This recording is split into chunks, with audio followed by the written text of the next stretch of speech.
আসসালামু আলাইকুম। প্রিয় শিক্ষার্থী বৃন্দ, কেমন আছো সবাই? আজকে আমি তোমাদের ভাগ শেখাবো, অর্থাৎ অধ্যায় ২ ভাগ পড়াবো। তো নিশ্চয়ই তোমরা জানো ভাগ কি। ভাগ কি? ভাগ হলো গুণের বিপরীত প্রক্রিয়া। ভাগ হলো গুণের বিপরীত প্রক্রিয়া। যেমন গুণ ছিল যোগের সংক্ষিপ্ত রূপ, তেমনি ভাগ হলো গুণের বিপরীত প্রক্রিয়া। তো আমরা ভাগ অঙ্ক করাবো। তার আগে ভাগ অঙ্কে যাওয়ার আগে ভাগের কিছু ছোট ছোট বিষয় আছে, ছোট ছোট প্রশ্ন আছে, যেগুলো তোমাদের জন্য সংক্ষিপ্ত প্রশ্ন, টিক বা শূন্যস্থান হিসেবে আসে। তো এইগুলোর জন্য সংক্ষিপ্তটা জেনে রাখা দরকার, এই ছোট ছোট প্রশ্নগুলো সম্পর্কে। এবং ভাগে কি কি রয়েছে সেগুলো যদি তোমাদের ধারণা থাকে, তাহলে ভাগ করতে তোমাদের সুবিধা হবে। দেখো, অধ্যায় ২ ভাগ করব আমরা। তো আমি যদি তোমাদেরকে বলি ৩ দ্বারা ১৫-কে ভাগ করতে বললাম, ৩ দ্বারা ১৫-কে আমরা ভাগ করব। এখানে ৩ দ্বারা ১৫-কে ভাগ করলে আমরা পাবো ৩×৫=১৫, অর্থাৎ ৫। এই ৩ হলো আমরা যে সংখ্যা দ্বারা ভাগ করি, এখানে ৩ দ্বারা ভাগ করেছি, এই ৩-এর নাম হলো ভাজক। ৩টা কি? ভাজক। আমরা ৩ দ্বারা কোন সংখ্যাকে ভাগ করলাম? ১৫-কে। ১৫-র নাম হলো ভাজ্য। ১৫ কি? ভাজ্য। ৩ দ্বারা ১৫-কে ভাগ করে আমরা কত পেয়েছি? ৫। এই ৫-এর নাম হলো ভাগফল। ৫-এর নাম কি? ভাগফল।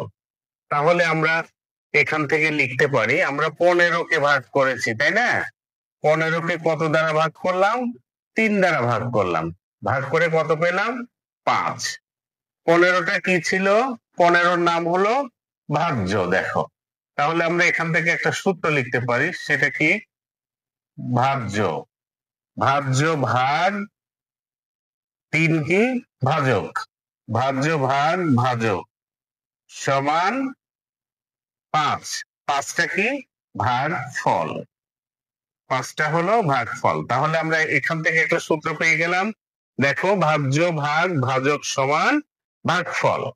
আবার যদি বলা হয় ১৫-কে ৫ দ্বারা ভাগ করতে, আমরা যদি আবার ১৫-কে ৫ দ্বারা ভাগ করি, কত পাবো? ৩ পাবো। তাহলে এখানে ১৫টা কি? ১৫ হলো ভাজ্য। যে সংখ্যাকে ভাগ করা হয় তাকে কি বলা হয়? ভাজ্য। আমরা এখানে ১৫-কে ভাগ করেছি, তাহলে ১৫ হলো ভাজ্য। ভাগ কত দ্বারা ভাগ করলাম? ৫। ৫টার কি নাম ছিল? ভাগফল। ভাগফল সমান কত পেলাম? ৩ পেয়েছি। এবার এই ৩টা হলো কি ছিল? ৩-এর নাম ছিল ভাজক। ভাজক। তাহলে দেখো, এখান থেকে আমরা আরেকটা সূত্র বলতে পারি কি? ভাজ্য ভাগ ভাগফল সমান ভাজক। এবার আমরা যদি এই ৩ আর ৫ যদি গুণ করি, দেখো ৩ গুণন ৫, তাহলে কত পাবো? ৩×৫=১৫। ৩-এর নামটা কি ছিল বলতো, মনে আছে?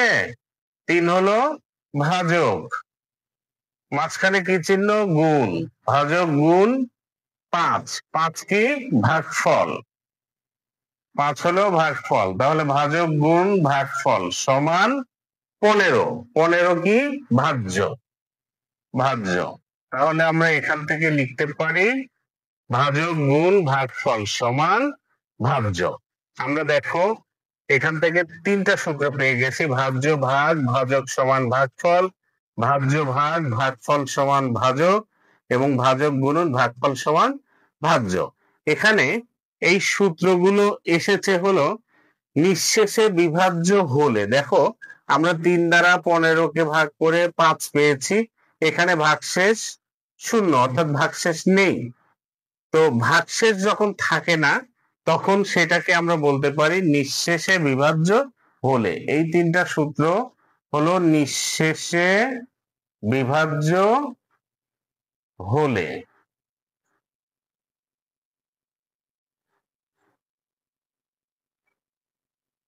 তাহলে নিঃশেষে বিভাজ্য হলে যখন, অর্থাৎ ভাগশেষ থাকে না, তখন আমরা ৩টা সূত্র পেয়েছি ভাজ্য ভাগ ভাজক সমান ভাগফল, ভাজ্য ভাগ ভাগফল সমান ভাজক এবং ভাজক গুণন ভাগফল সমান ভাজ্য।